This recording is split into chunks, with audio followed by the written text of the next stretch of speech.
بسم اللہ الرحمن الرحیم۔ السلام علیکم ورحمۃ اللہ وبرکاتہ۔ ایک بھائی نے سوال پوچھا، وہ کہتے ہیں کہ ماہ رمضان مبارک کا بابرکت مہینہ ہے، تو ہمیں یہ بتا دیں کہ اس میں جو بندہ اعتکاف کرتا ہے وہ اعتکاف جو ہے وہ کون سا اعتکاف ہے، اور اعتکاف کی جو قسمیں ہیں وہ بھی ہمیں بتا دیں کہ کتنی قسم کا اعتکاف ہوتا ہے، اور اعتکاف کے لیے کیا کیا چیزیں شرط ہیں وہ بھی ہمیں بتا دیں کہ کس بندے کا اعتکاف جو درست ہوتا ہے وہ شرطیں جو ہیں وہ بھی ہمیں بتا دیں۔ جس بات کو اپنے ذہن کے اندر رکھیں کہ ماہ رمضان مبارک کے بابرکت مہینے میں لوگوں کے اندر عبادت کا جذبہ ہوتا ہے، لوگ اعتکاف کرتے ہیں، تو لوگوں کی نظر میں بس یہی ہے کہ جو ماہ رمضان مبارک کے اندر اعتکاف کیا جاتا ہے وہی بس اعتکاف ہے۔ تو اس بات کو اپنے ذہن کے اندر رکھیں کہ اعتکاف کی 3 قسمیں ہیں۔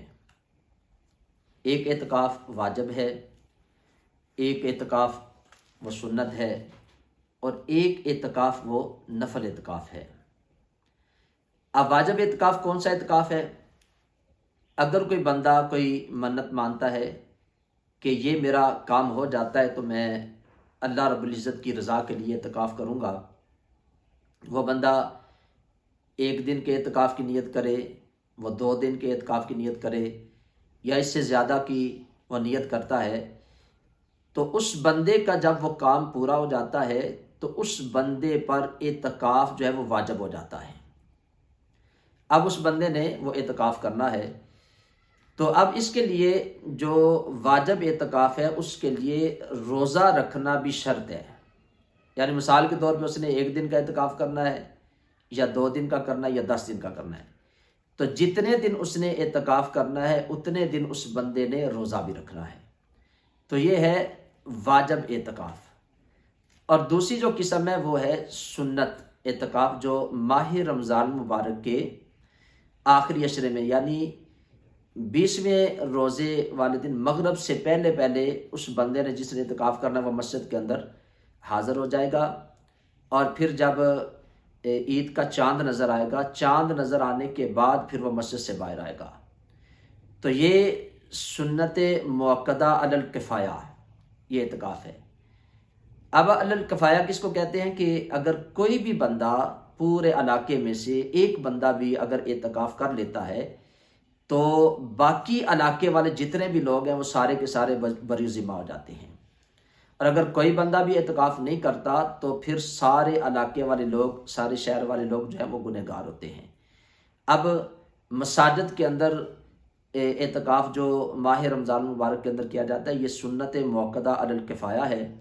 جس طرح واجب اعتکاف کے اندر روزہ رکھنا شرط ہے، اسی طرح اس سنت اعتکاف کے اندر روزہ رکھنا بھی اس کی شرط ہے۔ اگر روزہ بندہ نہیں رکھتا تو اس بندے کا اعتکاف بھی نہیں ہوگا۔ اور تیسرا اعتکاف ہے وہ ہے نفل اعتکاف۔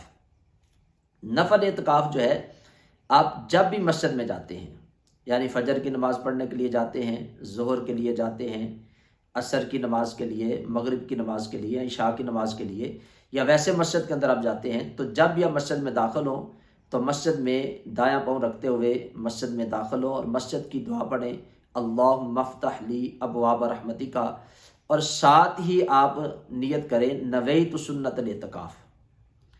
آپ اعتکاف کی نیت کریں۔ اب جتنی دیر آپ مسجد کے اندر رہیں گے، نماز پڑھیں گے، نماز کے ثواب کے ساتھ ساتھ آپ کو اعتکاف کا ثواب بھی ملتا رہے گا۔ تلاوت کریں گے، تلاوت کے ساتھ ساتھ آپ کو وہ اعتکاف کا ثواب بھی ملتا رہے گا۔ تو یہ اعتکاف جو ہے یہ نفلی اعتکاف ہے، یا تھوڑی دیر کے لیے بھی کر سکتے ہیں، چند لمحوں کے لیے بھی آپ جاتے ہیں تو آپ اعتکاف کی نیت کریں، آپ کو اس کا اجر اور ثواب ملتا رہے گا۔ اب جو دوسرا بھائی کا سوال تھا اعتکاف کے لیے شرائط کیا ہیں، تو سب سے پہلی شرط جو اعتکاف کے لیے وہ ہے مسلمان ہونا ہے۔ غیر مسلم اگر اعتکاف کرتا ہے تو اس کا اعتکاف نہیں ہوتا۔ مسلمانوں کے لیے یہ اعتکاف کے لیے مسلمان ہونا یہ اعتکاف کی شرائط میں سے ایک شرط ہے۔ اور دوسری شرط ہے عاقل ہونا، یعنی بالغ ہونا اس میں شرط نہیں، عاقل ہونا اس میں شرط ہے، یعنی اتنا عقل والا وہ شخص ہو، وہ انسان ہو یا بچہ ہو کہ جسے مسجد کے تقدس کا پتہ ہے کہ مسجد کے اندر ہم نے کس طرح رہنا ہے، مسجد کے اندر ہم نے کس طرح عبادت کرنی ہے، کیسے ہم نے مسجد میں بیٹھنا ہے، کیسے ہم نے مسجد میں سونا ہے، تو وہ مسجد کے آداب کو جاننے والا ہو. تو اگر ایسا کوئی بچہ بھی بیٹھتا ہے جو اس بات کو جانتا ہے، اسے عقل ہے، تو وہ بچہ بھی اعتکاف کر سکتا ہے. یعنی عقل ہونا یہ شرط ہے، بالغ ہونا اعتکاف کے لیے شرط نہیں. اور تیسری شرط ہے مردوں کے لیے مسجد میں اعتکاف کرنا. یعنی مرد جب اعتکاف کریں گے تو وہ مسجد میں اعتکاف کریں گے. عورتوں کے لیے علیحدہ اس کا حکم ہے، وہ بھی انشاءاللہ میں بیان کر دیتا ہوں. تو مرد حضرات مسجد میں اعتکاف کریں گے، یہ مردوں کے لیے شرط ہے.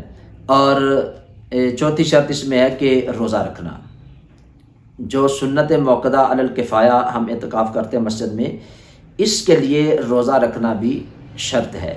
اب عورتوں کے لیے چند ایک شرطیں ہیں، وہ یہ ہیں کہ عورت جو ہے وہ اپنے گھر کے اندر اعتکاف کرے گی. وہ گھر کے اندر جو مسجد بیت ہے اس میں وہ اعتکاف کرے گی اور وہاں پہ وہ بیٹھے گی گھر کے اندر ہی.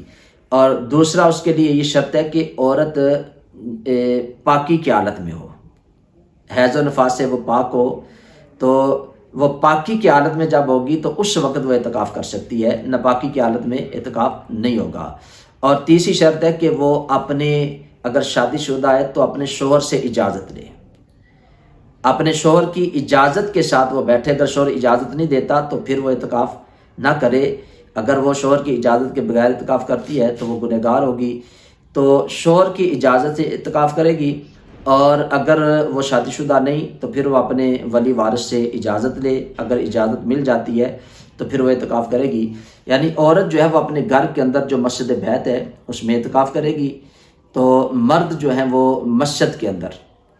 تو مسجد میں اس بات کو بھی اپنے ذہن کے اندر رکھیں کہ مسجد جماعت اگر ہے تو اس میں بھی اعتکاف ہو جاتا ہے. لوگ یہ سمجھتے ہیں کہ شاید وہ بڑی جامع مسجد ہوگی تو اعتکاف ہونا ہے. تو مسجد جماعت اس کو کہتے ہیں کہ جس کے اندر مؤذن اور امام یہ مقرر ہوں، تو اس میں وہ اعتکاف کریں گے. تو یہ اعتکاف کی جو قسمیں تھی اور اعتکاف کی جو شرائط تھی وہ میں نے آپ کے سامنے بیان کر دی ہیں. اگر یہ شرائط پوری ہوں تو پھر بندہ اعتکاف کرے، اس بندے کا اعتکاف درست ہو جائے گا. اور اعتکاف کی جو 3 قسمیں تھیں وہ بھی میں نے آپ کے سامنے بیان کر دی ہیں. اللہ رب العزت کی بارگاہ میں دعا ہے اللہ تعالی ہم سب کو بھی ان عبادات کو کرنے کی اللہ توفیق عطا فرمائے. اور میں تمام ساتھیوں سے یہ گزارش بھی کروں گا کہ اس ویڈیو کو بھی آگے ضرور شیئر کر دیا کریں. ہو سکتا ہے کہ آپ کے توسل سے ایک بندہ بھی اس کے اوپر عمل کرے تو انشاءاللہ یہ ہماری نجات کا ذریعہ سبب بنے گا. جو چینل پہ نئے ہیں میں ان سے بھی گزارش کروں گا کہ اس چینل کو سبسکرائب کر دیں، بیل آئیکن کے بٹن کو بھی ضرور دبا دیں. اللہ تعالیٰ ہم سب کا بھی ناصر ہو. السلام علیکم ورحمۃ اللہ وبرکاتہ.